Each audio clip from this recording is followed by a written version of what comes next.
What's good, everybody? SG Scouts here.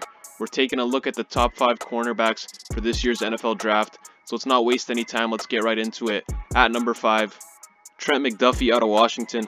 Very good in zone coverage, great short area burst and quickness, solid route anticipation. He's pretty solid in man too. He's got good footwork and solid hips, and he can match receivers working down the field. The thing with him though is he's just not as good in press as some of the other corners on this list.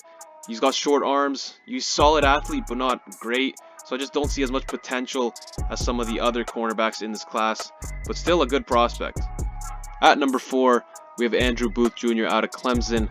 Now, I did already make a video on him, so if you want the full analysis, take a look in the description. He's the most hyperactive, competitive corner in this class. His intangibles are off the chart. Also a great athlete. Makes a ton of plays in the run game, and then in coverage, good hips. He can carry routes all over the field. Showed flashes in both man and zone coverage. Also attacks the ball with impressive urgency and great ball skills. Just an overall playmaker. I do think he can become more consistent with his hands in press and just being in better unison with his hands and feet. But the potential is there, and I think that's what puts him over McDuffie. I think some NFL team is going to see him as a future leader of their defense with the tenacity he plays with.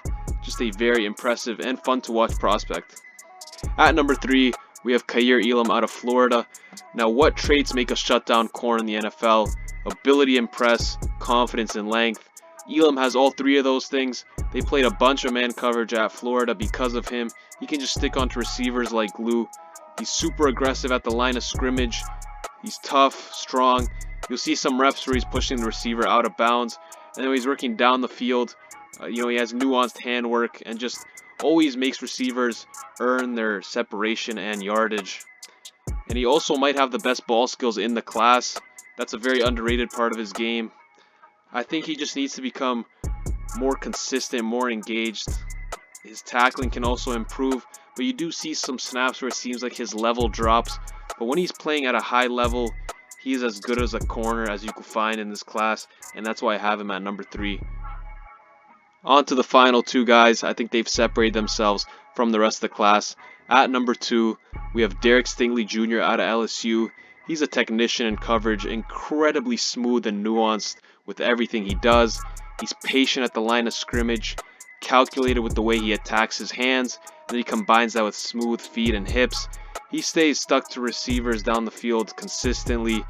He can take on routes down the field, across the field, comeback routes. He does it all. I mean, his rookie tape was some of the best tape I've seen.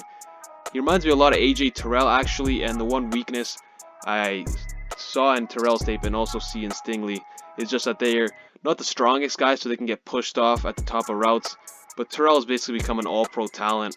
So, that speaks to how highly I think of Stingley. But you also still have to consider his injury history, which has hampered his last 2 seasons at LSU. And that's really what made this an easy decision to put him at number 2. I still think he'll become a quality starter in the NFL sooner rather than later.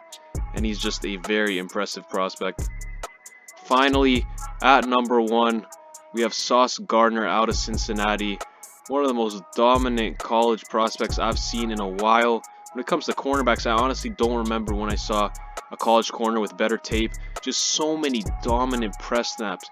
He latches onto receivers at the line of scrimmage and just doesn't let them breathe down the field. And I knew he was special when I saw his recovery, because he wins off the line of scrimmage on 90% of his snaps. And then in those 10% when it's technically off structure, he still looks in control while he's working down the field. And on a lot of those plays, while he's recovering, he ends up making a pass deflection or covering up the receiver. Just remarkably amazing talent. And I honestly think he should go in the top 3, top 5 at latest. Just a true alpha number 1 cornerback in the NFL. And I think he's a can't miss prospect. I think he's got the potential to be a future all-pro. There might be small things in his game, like he gets a little high sometimes in his back pedal, but just way too many positives. Just an elite prospect, and that's why he has to be number 1 on the list. Those are my top 5 rankings. Let me know what you think in the comments. If you don't agree, you're probably wrong, but it's cool. Also, let me know which position you want to see in the next video. And that's all from me for today. I'm out.